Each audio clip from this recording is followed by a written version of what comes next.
The origins of the days of the week and the Sabbath are both fascinating and deeply tied to history, astronomy, and religious tradition.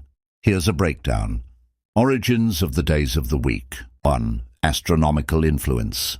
The 7-day week is thought to have originated in ancient Mesopotamia, particularly Babylon, where they observed 7 celestial bodies visible to the naked eye: the Sun, Moon, Mars, Mercury, Jupiter, Venus, and Saturn.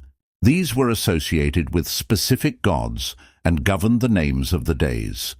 2. Roman adoption. The Romans adopted the 7-day week, assigning names to the days based on the same celestial bodies, e.g., Dies Solis for Sunday, Dies Luni for Monday. Over time, these names evolved into those we use today. 3. Hebrew influence. The Hebrews, as recorded in the Bible, structured their week around the Sabbath, the 7th day, as part of God's commandment in the creation narrative, Genesis 2:2-3. This 7-day structure spread through Jewish influence and later Christianity. Why Sunday became the Sabbath. 1. Biblical Sabbath, 7th day. The biblical Sabbath is the 7th day of the week, Saturday. In Genesis 2:2-3, God rested on the 7th day after creating the heavens and the earth. The 10 Commandments, Exodus 20:8-11, also command the observance of the Sabbath as a day of rest and holiness. 2. Transition to Sunday. Christian practice. Early Christians began gathering on the first day of the week, Sunday, to celebrate Jesus' resurrection, which occurred on the first day, Matthew 28:1, Mark 16:2. This day became known as the Lord's Day, Revelation 1:10. Roman influence.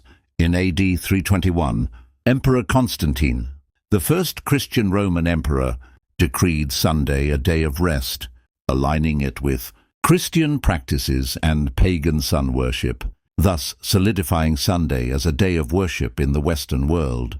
Which day is the true Sabbath? 1. Biblical evidence. The Bible consistently identifies the Sabbath as the 7th day, Saturday. For example, Genesis 2:3, "And God blessed the 7th day and sanctified it." Exodus 20:10, "But the 7th day is the Sabbath of the Lord thy God." 2. Modern observance. Jews continue to observe the Sabbath from Friday evening to Saturday evening, based on biblical reckoning, sunset to sunset. Christians. Many denominations worship on Sunday, though some, e.g. Seventh-day Adventists, observe the Sabbath on Saturday. The original Sabbath, according to the Bible, is the 7th day, Saturday. Sunday worship emerged later in Christian history as a celebration of Jesus' resurrection. Both days are meaningful, but the true Sabbath remains Saturday, for those adhering strictly to the biblical text. Part 3 coming up, Kingdom Business. Let's get it. Don't forget to spread the gospel